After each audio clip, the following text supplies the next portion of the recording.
L'itinérance est de plus en plus visible au Nouveau-Brunswick. On le voit dans des communautés, des petites comme des grandes, le problème s'aggrave.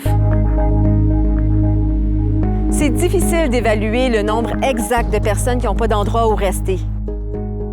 Selon le Human Development Council, il y a à peu près 3000 personnes dans la province qui ont connu, à un moment ou un autre, une période d'itinérance. De ces personnes, on estime que 650 sont des itinérants chroniques, c'est-à-dire qui vivent des longues périodes sans avoir un toit. De ce nombre, environ la moitié habite ici à Moncton, où il serait plus de 300. C'est une augmentation de 37 % depuis un an.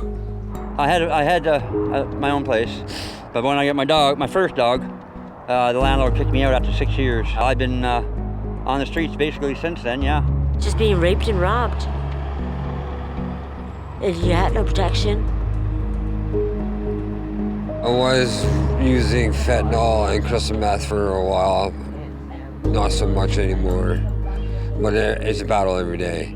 Doug, Kim, Carmen, c'est des visages derrière les statistiques.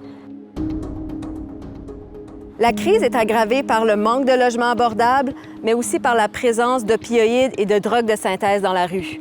Et ça a un effet boule de neige sur plusieurs services sociaux et de santé. Dans un sondage auprès de la population itinérante, 58 % des gens ont indiqué qu'ils avaient visité l'urgence au moins une fois dans la dernière année. Au CHU du Mont à Moncton, on le remarque. Presque à chaque jour, il y a des gens en situation d'itinérance qui se rendent à l'urgence, surtout en raison de problèmes de toxicomanie. Je pense qu'on a un point où c'est clairement une crise de santé publique. Maintenant, qu'est-ce qu'on peut faire? Le problème est complexe. Il est étendu à l'ensemble du pays. Au Nouveau-Brunswick, le gouvernement progressiste conservateur dit qu'il se penche sur la question. If there was an easy fix, it would have been done by now.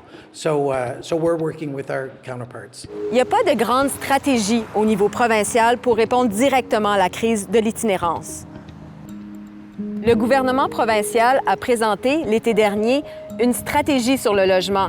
Ça inclut des prêts pour les locataires et on a aussi annoncé la construction de 380 logements sociaux. Mais le plan n'inclut pas de gel de hausse de loyer ou des mesures de protection contre les expulsions.